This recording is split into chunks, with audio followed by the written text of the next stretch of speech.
नमस्कार, मैं हूं शेखर तिवारी और इस वक्त मैं खड़ा हूं लखनऊ के इको गार्डन मैदान में। और इस वक्त इको गार्डन में किसान की महापंचायत हो रही है।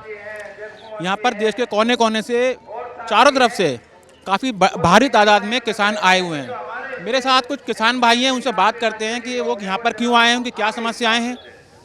और आज यहाँ पर सबसे बड़ा मुद्दा ये है कि देश के प्रधानमंत्री नरेंद्र मोदी ने सारे कानून वापस ले लिए हैं।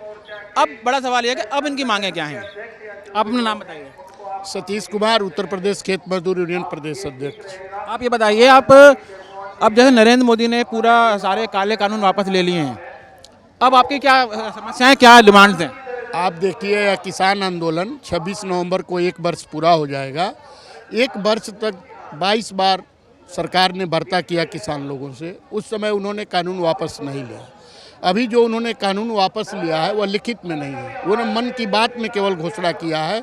हमारा मानना है कि संगठनों का, संयुक्त मोर्चा, किसान मोर्चे के नेताओं का, कि उसको ले आकर के सदन में बिल जिस तरह से पारित होता है उस तरह से पारित किया जाए और इस कानून को रद्द किया जाए। कानून के रद्द होने के बाद जो धान और गेहूं के न्यूनतम रेट है उसके लिए एमएसपी सिस्टम लागू किया जाए और उस सारे किसानों के धान गेहूं की खरीदारी सुनिश्चित किया जाए और उसको सरकारी रेट पे भुगतान किया जाए। अच्छा, मुझे ये बात बताइए, आपकी सबसे पहले मांगे ये थी कि पहले 3 कानून वापस हों।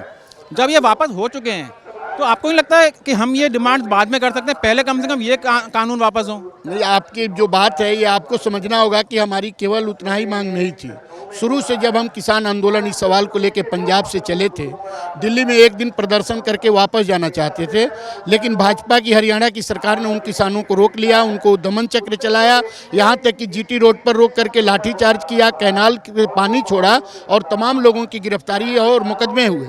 उसके बाद से उस सवाल को लेकर के जब ये सवाल किसानों को नहीं सुना गया तो किसान दिल्ली के 5 बॉर्डर पर आज 1 साल से आंदोलन कर रहे हैं। और वह मेरा केवल एक सवाल काले कानून वापस करने का ही नहीं था, उसके अंदर भी किसानों के न्यूनतम रेट का सवाल था, बिजली बिल का भी सवाल था और भी तमाम जो सवाल जुड़े हुए थे किसान मजदूरों से, उन सवालों को लेकर के आज भी हम लड़ रहे हैं और उस दौरान भी हम लड़ रहे थे। आज का जो संयुक्त मोर्चा का मंच है वह उत्तर प्रदेश के अंदर और देश के अंदर जो बीजेपी सरकार की नीतियां हैं उस नीतियों के खिलाफ लड़ते हुए मिशन 2022 जो उत्तर प्रदेश के अंदर चलाया जा रहा है, उस उत्तर प्रदेश के आने वाले चुनाव में बीजेपी को सरकार के उखाड़ फेंक करके किसान मजदूरों और सांप्रदायिक सद्भाव और देश की एकता और अखंडता वाली सरकार की जरूरत है और यह आज आह्वान किया जा सकता है इस लखनऊ की धरती से। मेरे पास एक किसान संगठन है जिसका नाम है ऑल इंडिया किसान खेत मजदूर संगठन, और ये संगठन आया हुआ है कानपुर देहात से। इनसे बात करते हैं कि इस वक्त जब नरेंद्र मोदी ने सारे काले कानून वापस ले लिए हैं, अब क्या आपकी मांग होंगी और आगे ये आंदोलन किस तरफ जा रहा है। हाँ, किसान आंदोलन की 4-5 मांगे थीं, उनमें से एक मांग है जो कृषि कानूनों को रद्द करने की। उस पर प्रधानमंत्री ने जब राष्ट्र को संबोधित किया तो कहा हम इनको वापस लेंगे। ये तब अभी इनको संसद में एक प्रक्रिया के अंतर्गत वापस लिया जाना है, अभी टाइम है। इसके अलावा 4 और मांगे थीं जिन पर अभी प्रधानमंत्री ने कुछ नहीं कहा है। उनमें से मांग है जो एमएसपी है उसकी कानूनी गारंटी हो, इसके लेकर अभी प्रधानमंत्री ने कुछ नहीं कहा। इसके अलावा जो 700 किसान मरे हैं बॉर्डर पर आंदोलन के दौरान, उनके परिवारों तो निराश्रित हो गए, उनका पुनर्वास कराने की ज़रूरत है। बिजली बिल 2021 है, ये भी किसानों को तबाह करेगा, बिजली के रेट बढ़ाएगा। इसका भी हमारी खिलाफत है, सरकार ने भी इसको वापस लेने के लिए नहीं कहा है। इसके अलावा किसान आंदोलन के दौरान तमाम मुकदमे लिखे गए किसानों के खिलाफ में, तमाम लोगों ने अपराध किया है, उनको सजा दी जाए, सारे मुकदमे वापस लिए जाएं। ये जब तक ये पूरा नहीं होगा ये आंदोलन हम जारी रखेंगे।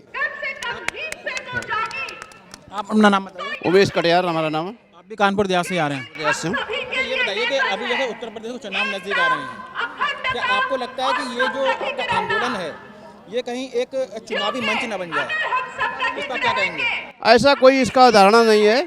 चुनावी मंच किसान आंदोलन से बहुत दूर दूर है और किसानों का चुनाव से कोई लेना देना नहीं है, क्योंकि जो राजनीतिक लोग होते हैं वही चुनाव में अपना जो काम करना करता है। किसान का कोई ऐसा राजनीतिक मंच नहीं है और वो अपने चुनाव से दूर है।